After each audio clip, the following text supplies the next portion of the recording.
Hey, did you guys hear that a Fire Emblem card game just came out? 2 years ago? Well, better late than never, I always say, and we've wasted enough time, so let's get right to the game. Trying out a new format here. The information's not on the card, but it's also not ruining the artwork, so if you'd rather the cards just look like this, then I guess just let me know in the comment section below. Anyways, Fire Emblem Cipher only uses one type of card, so the game should be pretty easy for anybody to pick up and learn. You'll start the game with one main character on the field at its lowest level. As the game progresses, you'll level it up, and you'll play other characters, and your goal is to defeat the opponent's main character as quickly as possible. Now I know what you're thinking. Kudou, this sounds an awful lot like Vanguard. Are you just reviewing Vanguard? No? I know it sounds a lot like Cardfight Vanguard, but I want you to just not even think about Vanguard while we're going through this video, alright? Just no Vanguard. This totally isn't Vanguard, it's its own game. So let's get acquainted with the cards. All of the cards in the game are going to look basically like this, with one small exception that I'll get into later. On the bottom of the card, you're going to find the card's name and title. The name will be on the far right, and the title will be on the far left. The title is important because you can have up to 4 of the same cards with the same title in your deck at one time. So in our deck, we can include 4 Crown Prince of Altea Marth, and we can also have 4 of another Marth as long as it has a different title. Next up are our card's attributes. You'll notice one colored attribute at the top that represents what set the card came from. You'll find 2 other boxes that give us more information about this card. This card is a male who uses a sword. Tumblr, have mercy. In the white box here, you'll find the character's abilities. Some characters can have more than one ability, but Marth here only has one, and each ability will be named, so this card's ability is called Young Hero. Marth's ability is an active ability, which means you pay its cost and then you use its effect. In Marth's case, you first tap this card and then tap another card you control, and you can take one of your opponent's characters and move it. And then if you're not on the front line, Marth can't use this ability, but we'll get into more of that later. Some cards will have another box underneath their white effect box, and this is called a support skill. I'll go a bit more into support skills later, but there's a symbol next to support skill that represents attack. It looks like 2 swords. If this particular card supports while you're attacking, then you get its effect. There are also cards that trigger when you're defending, and cards that trigger during both. On the top of the card, you'll find the number 1. Some people call this the card's level, and other people call it the card's cost. They're both technically right. I'm going to refer to it as the level, but you'll hear it called the cost sometimes, and that's okay. If this card is in your hand, this is how many bonds you have to pay in order to play it. We'll get into bonds later. Just know that they range between 1 and 5, and normally the higher the number, the better the card is. The number here to the left is the card's combat. When this card fights against another card, this is the number that will determine whether or not the card wins or loses. The number to the right is the card's support. I'll get into a bit more detail later, but just know that sometimes cards can support each other, and if this card supports another card, its support is 20. Most of the cards in the game look like this, but there is one card that looks a little different called a promoted unit. For the most part, this just looks like a much sexier version of the card we had before, with one key difference. There's now a white bubble underneath the red bubble with a lower number. If you don't already have a Marth in play, then you can play the card from your hand by paying 5 like the top number says. If you do already have Marth in play, you can pay the 4, which is the lower number below it, to put this card in play on top of that Marth. This is called promoting the unit. You can only have one character of a specific name in play at a time, so if you already have a Marth, this is unfortunately the only option that you're going to get. There are some cards that break this rule, but it's not very common. Promoted units are also special for another reason, but again, I'll get into that a bit later. Some cards have both low and high levels without necessarily being promoted. The giveaway is that there's no white circle under the 2 on the second level card. You can still play the level 2 on top of the level 1, it's just not considered promoting, it's called leveling up. It's virtually the same thing without some of the special bonuses. Before we get into the gameplay, I just want to point out real quick, god dang it, these cards are friggin' beautiful. I don't think I've seen a single lazy or ugly card in the game so far. In fact, just on looks alone, I'd say this is the best looking card game that I've ever seen. There are also lots of subtle differences to the cards. Most noticeably, the card's color scheme represents the kingdom that it comes from. This is important to the gameplay, yes, but honestly, they could have just done the border if they really wanted to. But they went all out here. The combat box, the support box, the cost, it's all the same color to represent this card's nation. An even smaller detail that they didn't have to do is the border of the card is different depending on the card's nation. Norian cards have a rose and thorny vines.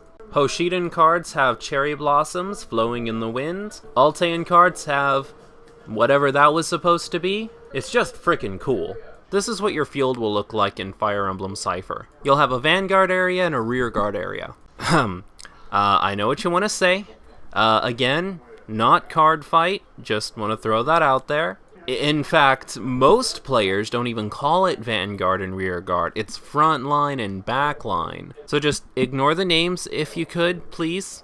You'll start the game by separating a level 1 from your deck. Set this card face down in your Vanguard area. Then shuffle your deck and set it down here in the deck area. Shuffle the rest of your deck and put it here in the deck area.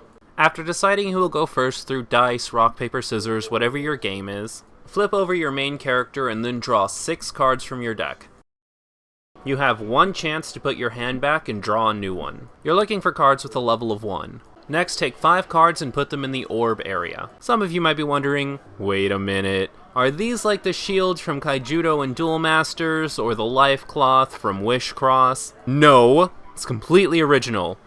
But yes, it is exactly like those things. So no, but yes. It's not like Vanguard though. Whenever your main character loses a battle, you'll take one of your orbs and put it in your hand. One interesting thing about this is it doesn't state in the rules that you necessarily have to take the top card. You can take any of them. If you plan on playing Hoshido or Nor, remember this is important. If you have any tapped units in play, begin your turn by untapping them. Pretty standard, pretty standard. You also draw 1 card at the beginning of your turn, but if you're going first, you don't do this. Every turn you can take 1 card from your hand and put it tapped in the bond area. Is this gonna be like mana from Duel Masters and Kudou? No, but yes.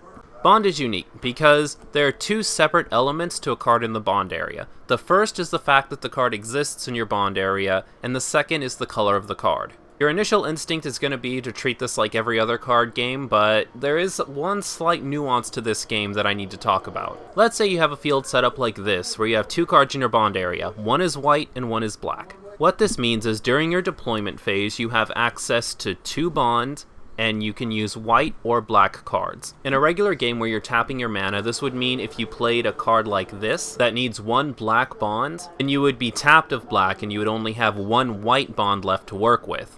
However, that's not necessarily the case in this game. As long as you can see the color in your bond, you can use it. So I can play 2 level 1 whites, 2 level 1 blacks, or just a level 2 of either color. However, it is possible for a bond to be flipped face down. In a case like this, I still have access to 2 bonds because there are 2 cards in my bond area, but I don't have access to black anymore because I can only see white in my bond area. So 2 level 1 whites or a level 2 white. Playing cards from your hand like this is called the deployment phase. You only get 1 chance to summon whatever it is you want to summon this turn, so summon everything you need to, and then you'll move on to your attack phase. On top of summoning, you can also level up and support. They're practically the same, but let's talk about promoting first. Because we already have female Corrin in play, we can pay 3 to put this card on top of it. But Kudou, our Corrin, is Norian. The card you just played is Hoshidan, or black and white if you're not a complete weeb like we are.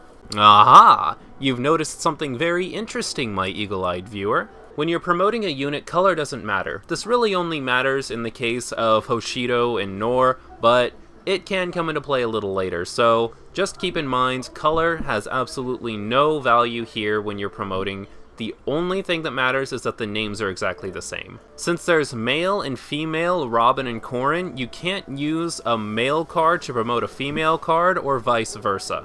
Now hypothetically, if Selena were our main character, we can no longer promote this Corrin into play. Another neat thing is we can draw 1 card from our deck every time we promote a unit. It's a bit rare, but this can happen multiple times per turn, and every time you play a promoted unit on top of another unit, you get to draw the card. Let's say hypothetically for a second that Selena's our main character and not Corrin. We want to play this card, but now we can't. We've only got 3 bonds in play, and this has a hard cast of 4. Since you're no longer promoting the unit, you're just summoning it normally, you have to pay its regular cost, and you also do not get to draw a card. So let's say for a second our field looks like this. We can level up exactly the same as promoting. Just keep in mind there is no cheaper cost, you do not get to draw a card. Everything else is the same. The interesting thing is, as far as my research goes, there's no limit to this. If you have a level 1 Marth, you can level up into a level 2 Marth, level back down into a level 1 Marth, promote into a level 5 Marth, promote down into a level 3 Marth, and then level back down into a level 2 Marth. You just have a stack of 6 Mars on the field, and the level 2 is the one on top. You still drew every time you promoted, and honestly, everything's exactly the same. There's a very good reason you wouldn't want to do this though, and I'll get into that later. Let's talk about battle and spaces now. As I stated before, your vanguard area is normally called your front line, and your rearguard area is normally called your back line. These two areas are considered one gigantic space. This might take a second to wrap your head around, but there aren't individual spaces in your vanguard and rearguard area, it's just one giant vanguard area and one giant rearguard area. Hypothetically, you could have an unlimited number of cards in either area. Next to a card's combat, you'll notice a number. The number will be 1, 2, or 1 and 2. As you may have guessed, this is the range of your unit. A unit can declare combat on another unit depending on its range. Taking a look from this perspective, if we have Corrin in the vanguard area, it can attack one space in front of it, which means any card in your opponent's vanguard area. Archers have a range of 2, so an archer in your frontline area can hit your opponent's back line. However, because we don't have a range of 1, we can't attack our opponent's front line. But if we were back here in the rearguard area, then we could now attack our opponent's vanguard. Mage cards have 1 and 2, so they can effectively do either. While I'm here, we should probably talk about how to move cards. You can tap a card to move it from the vanguard area to the rearguard area, or the rearguard area to the vanguard area. You're essentially giving up that character's ability to attack that turn, but sometimes you'll need to do this. Regardless of range, once you've declared an attack, it begins a battle. Battles in this game are pretty simple. First, start with each character's base power. Both players will simultaneously flip over the top card of their deck. Both players will add the support of the card that they flipped to their total power. The support is this number, by the way. Now we have both cards' total power, but we're not done. The attacker and the defender each get one special action. Let's say in this case that Selena is the attacker, that's the one on the left. Selena can choose to discard one card from her hands to double her current power. After the support we became a 60, so our attack would go up to 120. Keep in mind, the card that you discard doesn't have to be the same level, and it doesn't have to be the same title. You can discard any card with the same name. After the attacker has decided whether or not they're going to do this, the defender gets their special action. The defender can discard one card of themselves, just like the attacker can, to just negate the battle altogether. This is called absolute evasion. The battle immediately ends, and there's no winner decided. The attacker always has to choose whether they're going to critical before the defender chooses whether or not they're going to evade. This creates a sort of gamble. Do you really want to try and critical this, or do you think your opponent's going to evade? Once you discard a critical, that's it. The card's just gone. If your opponent evades after that, then the battle's just over and you've lost a card. Let's say in this case that neither player decides to do anything. Because Selena is the attacker and she's losing, nothing happens. The attack was successfully blocked and there are no repercussions. Let's flip it though. Let's say that Hana was the one attacking. First, send the cards you flipped for support to the discard pile. Now, if Selena is not the main character, then Selena is sent to the discard pile. If Selena is the main character, your opponent takes one of their orbs and puts it in their hand. If your opponent does not have any orbs and this attack went through successfully, then your opponent is declared the loser of the game.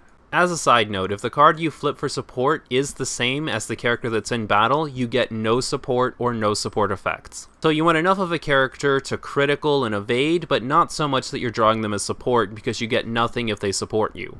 One teeny tiny thing to talk about last. If at some point during your turn your opponent runs out of cards in their vanguard area, like maybe you defeated all of their characters or whatnot, then your opponent has to take all the cards in their rearguard area and move them up into the vanguard area. This doesn't matter if it's your turn though. If it's your turn and you have no cards in the vanguard area, then just don't worry about it. However, as soon as you end your turn, if you still don't have any cards in the vanguard area, then your rearguard's gonna force march up. Let's talk a little bit about deck building.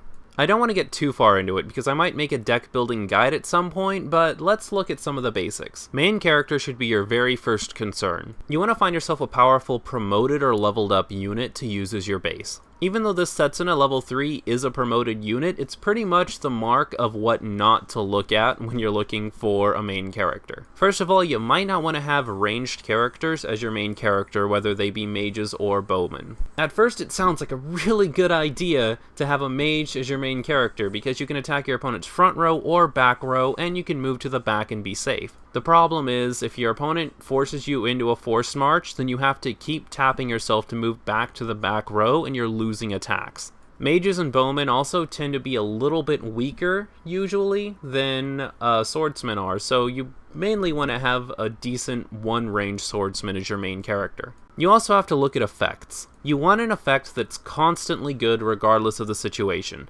Situational effects are bad. Taking aim is a decent enough ability. When this unit declares an attack, its attack goes up by 30. So it attacks at 60, which is decent. If you can find a way to untap it and then attack with it again, then it goes up to 90, so on and so forth.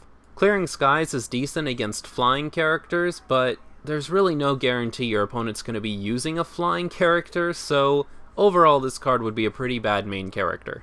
Let's take a look at Camila. She's a 30, but she's a 40 as long as you have 2 other Norian characters. And let me just say, that artwork, whew, that is nice. The artwork on our level 3 it's good. That's, it's a little more professional. But wait, what's that on the horizon?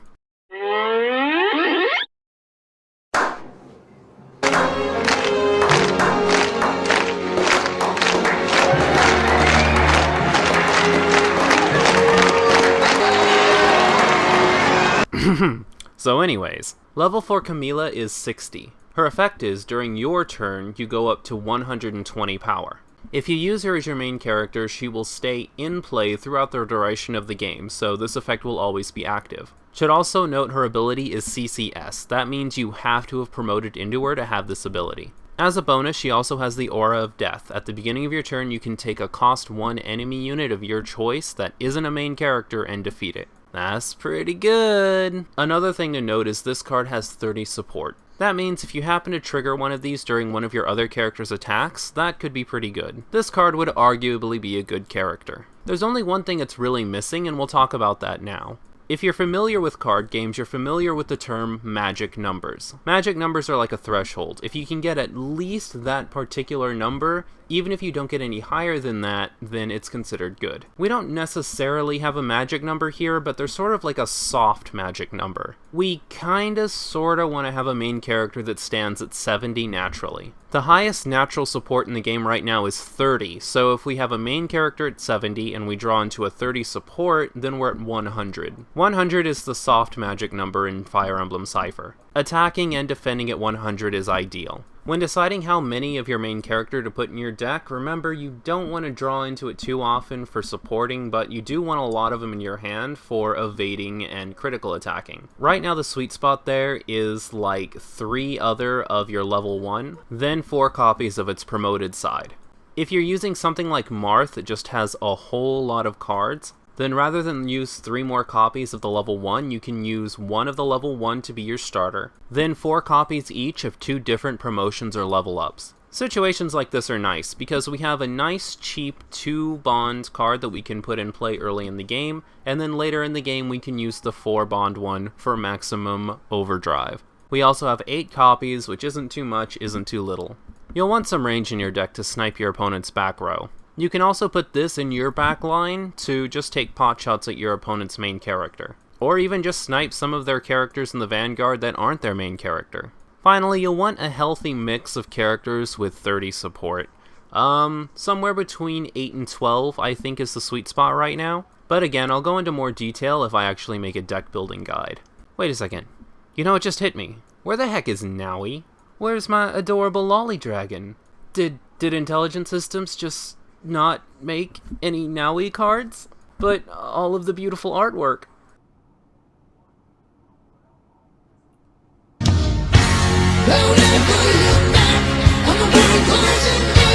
Beyond the attack with your wings on the wind.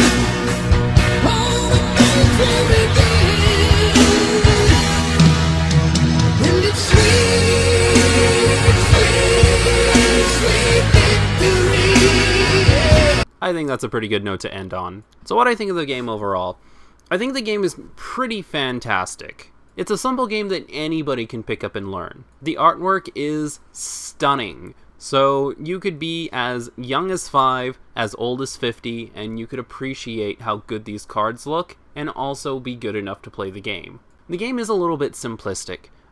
These are going to be some personal complaints, definitely not something that affects the card game as a whole, because I know a lot of people are going to like the simplicity, but in my personal opinion, because it's a Fire Emblem game, I would have liked a little more depth.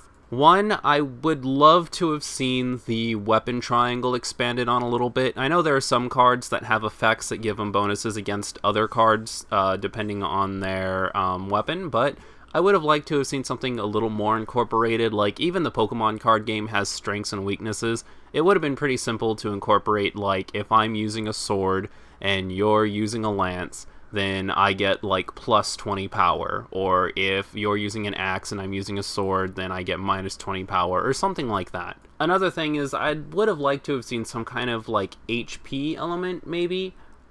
Just something to give some of the characters a little more survivability. Maybe have some characters that have low power, but they can survive like 2 or 3 battles and stick around. Those are just me though. Like I said before, this card game is very fast-paced, it's very fun to play, the cards look gorgeous. I feel comfortable recommending this to just about anybody. If you play games like Wishcross and Vanguard and pretty much any Bushiroad game, I think this game is something that you might want to look into. It's sort of like Vanguard with enough of a twist to keep you interested.